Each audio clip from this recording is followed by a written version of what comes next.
Mention the name Manzanilla and people immediately think of miles of beachfront with towering coconut trees. However, there is another side to Manzanilla. In many ways, the history of this other side of Manzanilla is associated with war. Everyone heading to Manzanilla Beach from North or East Trinidad is familiar with the site of this church and the fork in the road. Most happily take the right fork heading to a day of frolicking on the beach. To take the left fork is to head to North Manzanilla and a past that is filled with slavery and war.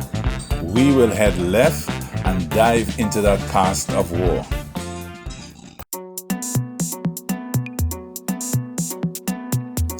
In 1819, Governor Ralph Woodford settled soldiers from the disbanded 3rd West India Regiment in Manzanilla. In 1825, the remaining soldiers of the 3rd West India Regiment were also settled in Manzanilla. This was no picnic grounds, being heavily forested at the time.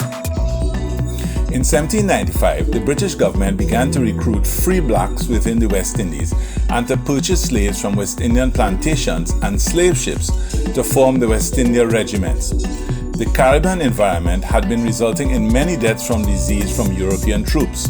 The War Office believed that regiments of black soldiers would be more tolerant of the climate and better suited to tropical service. It is estimated that between 1795 and 1807, 13,400 slaves were purchased for the West India regiments. 8 regiments were formed to defend British colonies against the French. West India regiments fought at St. Lucia in 1803, the Danish Virgin Islands, now US Virgin Islands, in 1807, Martinique and Les Sands in 1809, and Guadeloupe in 1810. They also served in America during the War of 1812, joining the British attack on New Orleans. After the War of 1812, the British began to reduce the number of regiments, and in 1822, the 3rd Regiment was disbanded. Woodford's settling of the soldiers in Manzanilla was not an altruistic move. He wanted these Negro soldiers as far away from the plantation slaves as possible. Planters feared that these Negro soldiers would encourage the slaves to revolt against their white masters.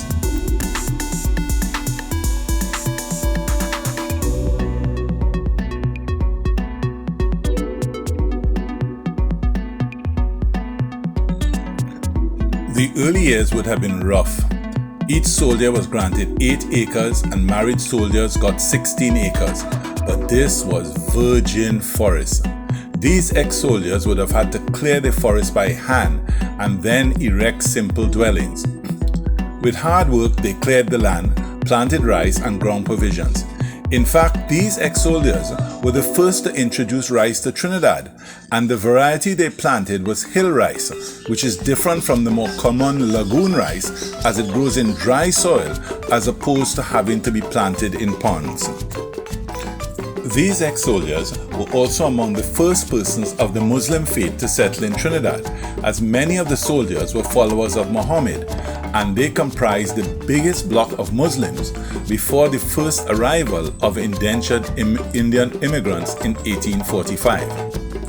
Despite their hard work, their produce often could not be sold because the steamer that sailed around the island came only infrequently to their area, so the goods could not be sent to the markets.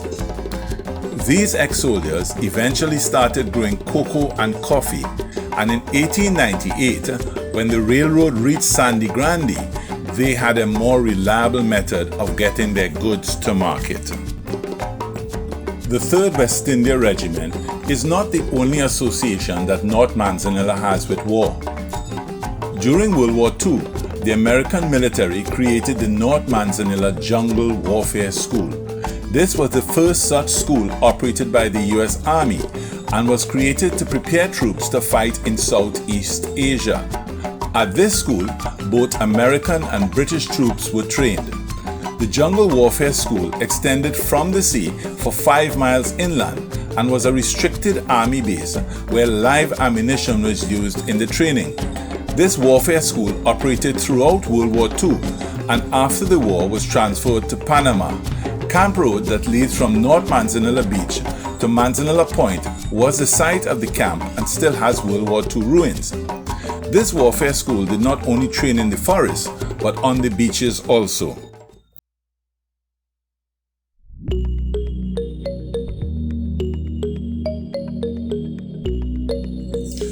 While it is difficult to find easily visible traces of the past reflected in the present time in North Manzanilla, when you examine closely, you see that the past rarely is in the present. The first ex-soldiers survived through agriculture, and in this area, agriculture continues as a mainstay. At every home throughout the area, various crops are planted.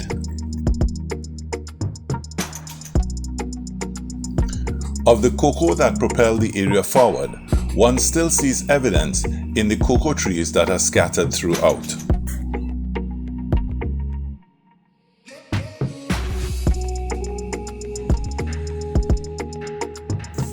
Of the jungle warfare school, the only easily identifiable trace is the sign saying Camp Trace.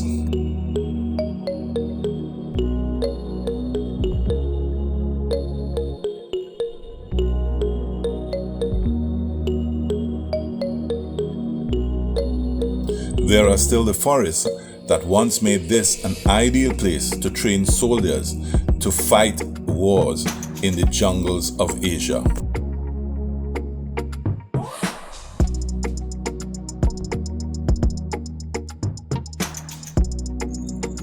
Of course, there is always the sea that provided the transport for the first crops.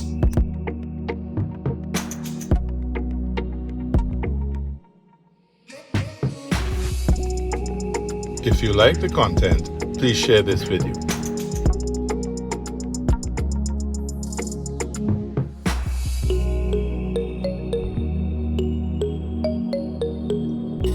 Now let us return to the church from whence our journey started. In the early years, there was no church in this area. In 1839, Governor Sir Henry MacLeod sent Reverend J.N. Hamilton from St. Mary's Church in Tagarigua to inspect the conditions in Manzanilla. The Reverend reported that the track leading to the villages was so bad that it was easier to go through the forest. He further stated that many of the inhabitants are nominally Mohammedans and under the guidance of 5 Mandingo priests.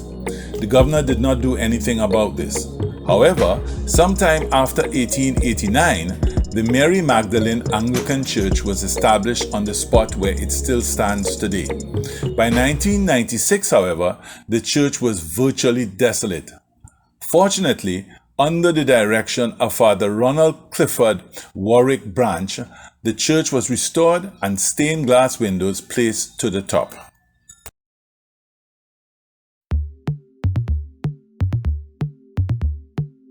The most identifiable trace of these early settlers, however, is one that is visible to all but not recognized, and that is the road from Sandy Grande to Manzanilla.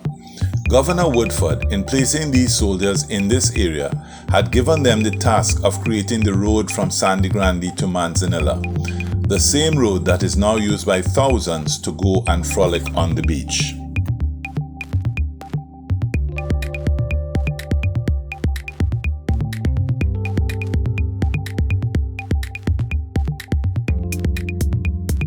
For other outdoor activities in Trinidad, visit the trinoutdoors.com website. When you subscribe, remember to click the bell to be alerted whenever there is a new video.